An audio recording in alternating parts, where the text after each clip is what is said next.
Olimpiados varžybų transliacijas raiškiuoju HD formatu žiūrėkite tik per interaktyvėją televiziją Gala.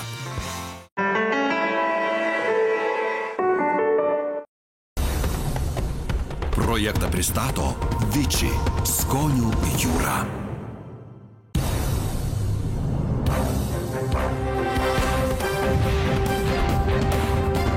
Lietuvos liepsna.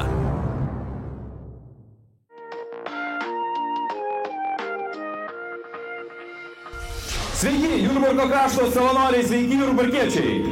Wow, jūs sveikina!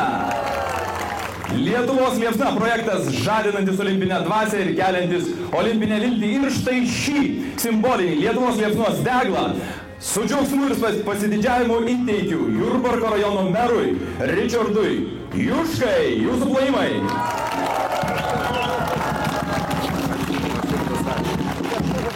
Jurbarkiečiai moka džiaugtis, vertinti, gerbti iškilių savo krašto žmonės. Artėjant olimpiadai, visų susirinkusių vardu, nuoširdžiai sveikinam Karolį, kad jam pasisektų. Dar vienas tradicinis ir labai svarbus mūsų laidos momentas.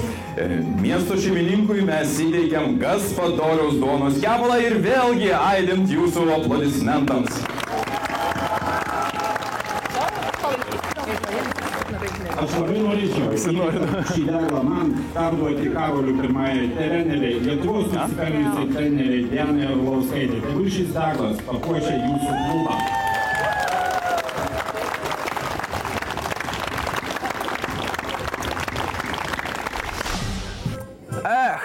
Lietuvos olimpinė viltis dziudo meistras Karolis Bauža po kiekvienų laimėtų rungtynių iš savo tėvelių gauna saldžiausią braškių tortą. Karoli, tai tešlavė užmaišyta, kiaušiniai suplakti, grietinėlė paruošta, braškės nuplautos, orkaitė įkaitinta, trūksta paskutinio ingrediento, tai olimpinių medalio geriausia aukso. Karoli, supranti, nuvažiuoja į Londoną, ten 25 jurbarkietis Karolis Bauža prieš 3 metus tapo antruoju dziudo meistru nepriklausomos Lietuvos istorijoje, pelniusiu apdovanojimą Europos čempionate. Tais pačiais 2009 Europos čempionatais laimėjo bronzą, o jaunimo iki 23 metų čempionate pasipuošė aukso medaliu. Dziudo Karolis susidomėjo labai anksti. 6 metų mažiukas, švepluojantis, sako, trenerė, noriu sportuoti. Na, aš galvoju, vaikų daug, jisai mažas, sakau, nu, tu dar turi paaugti. Jis viskas dieną ateina, aš sakau, tu dar mažas. Praeina 2 savaitės, jis vėl man stovi prie durų ir sako, trenerė, aš jau užaugau. Va, kaip žmonės auga per 2 savaitės. Nuo tada dziudo tapo Karolio gyvenimu užpildančiu visą jo laiką. Laisvalaikio, taip kaip jį supranta dauguma žmonių, profesionalus sportininkas neturi. Nu taip, jau neina susiplanuoti, varžybos, gimtadieniai praeina išvažiavus ir į brolio gimtadienis, į visas šventės būna, nu, retai kada gali pabūti namuose per šventės. Pradėkime, kad nuo tokių smulkmenų atrodo ten šimtadieniai, paskutiniai skambučiai, ten bakalauro diplomų įteikimas, nedalyvavimai, dabar magistro apsigynimo irgi negalėjau sudalyvauti. Nu, čia tokios jau, kaip jau sakyčiau, kad tie gimtadieniai tokie, nes jis, nėra kažkaip gimtadienis, šventės tai šventės, reikia važiuoja ir net kažkaip nelabai tokių dalykų įsireikšmina. Jisai neturi šeštadienių, jisai neturi sekmadienių, jisai neturi švenčių, jų nesusiplanuot. Nes pavyzdžiui, tokia šventė kaip Velykas pas mus, jisai niekada nebūna, nes visada, aš dabar bijau pasakyti, kažkurioje valstybėje būna čempionatas. Ir praktiškai visada išvažiavęs, parvažiuoja po to. Karolis prisipažįsta, kad kartą mokydamasis 5 klasėje buvo metęs sportą. Sugrįžti privertė nemaloni alternatyva. Buvo kaip ir nelabai pasirinkimų, nes tėtis sakydavo, sako, jeigu nesportuosi dziudo, tai vis tiek kažką turėsi lankyti, turėsi eiti į šokius. O tai šokis kažkaip nelabai norėjosi, tai dziudo ir taip. Dziudo tai atskiras pasaulis, turintis savo filosofiją, aiškina Karolio treneris Petras Vinciūnas. Pasak jo, dziudo atitinkamai formuoja ir sportininkų charakterius. Tai visų pirma, pagarba savo priešininkui, pagarba kitiems žmonėms. Čia yra mūsų dziudo filosofija tokia. Ne kiekvienoje sporto šakoje, pas mus einant ant kilimo, turi nusilenkti, atkovoja tu pralošėjai ar laimėjai, tu turi taip pat nusilenkti, pagarbiai.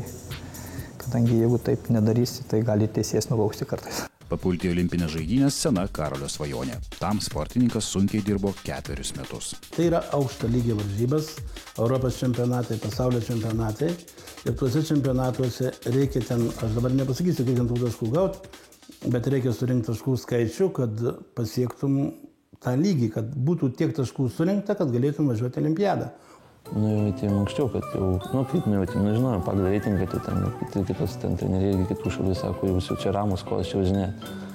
Tai mes visi Marį sakom, kažkaip kaip ir ramus, bet kol dar nėra to, kad jau važiuoji, tai čia kaip bus, tada jau kai žinosim, tai čia bus taip. Karolis rungtyniauja svorio kategorijoje iki 90 kg. Beveik visada prieš varžybas jam tenka numesti keletą papildomų kilogramų. O tai nėra taip paprasta. Kaip mes kalbam, kad tas svorio numetimas, tai gal net būti laimėti vieną kovą. Jau čia gaunasi, nes tikrai pastangų reikia irgi pridėti nemažai. Jam labai yra sudėtinga, kadangi jis kovoja už 90 kg svorį. Ir jis paprastai turi pastoviai mest svorį. Tas svorio metimas ten jau nėra iš ko mest, reikia mest iš, kaip sakant, iš tų pačių raumenų. Tai yra sudėtinga ir maistą jau reikia žiūrėtis labai. Karolis sako, kad visi olimpinio lygmens dziudo meistrai yra panašus tiek fizinio, tiek techninio pasirengimo lygių. Nugali tas, kuris geriausiai pasiruošęs psichologiškai. Tai visi varžovai žinomi, su visais yra prakovotas ir ten laimėta, ir pralaimėta, ir ne po kelis kartus prakovota. Tai nieko ten kažko, kad nuvyksim ir ten kažkoks bus, o kažkas toks naujo, kažkas tikrai nebus, visi žinomi. Ir žinoma technika, kaip kovoja, kai rankis, dešinė rankis. Tai čia tik tais toks bus, kuris tą dieną būsim pasiruošę labiau, tiek psichologiškai, tiek taip tas ir, manau, nugalėsim. Psichologiniai žaidimai tarp sportininkų prasideda netgi prieš varžybas. Kovą galima laimėti ar pralaimėti, jei dar net neprasidėjus. Tokia situacija buvo, kad Japonas su graiku per pasaulio čempionatą stovi, Japonas buvo reitingai pirmas. Tada ir ateina tas graikas olimpinis čempionas.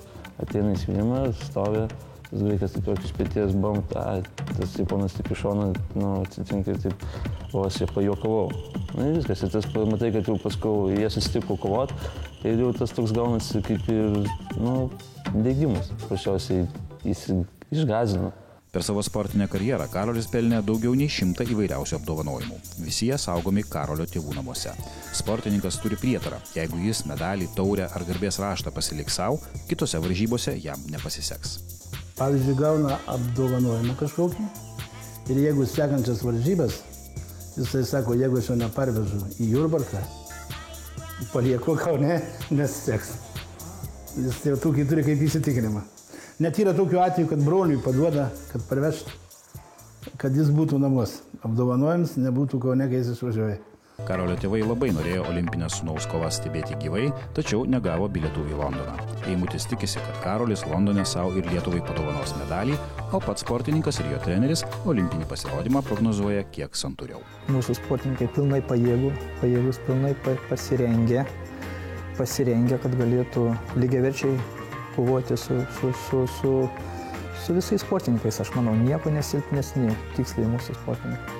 Tai tikslis pasilaikysim savyje gal kaip to, o žiūrėsim šikai. Tai be abejo, tai čia turbūt klausimų negali kilti.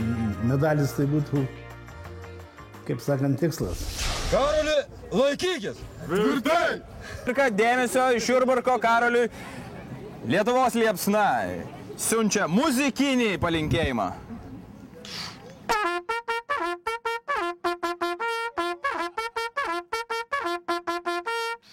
Sergavęs už tave, Karoli. Sėkmės!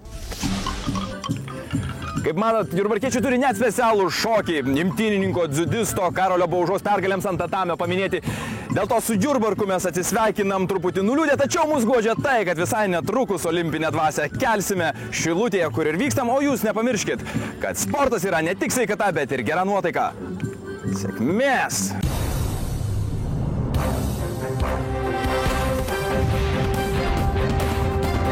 Lietuvos liepsna. Projektą pristato Viči skonių jūra.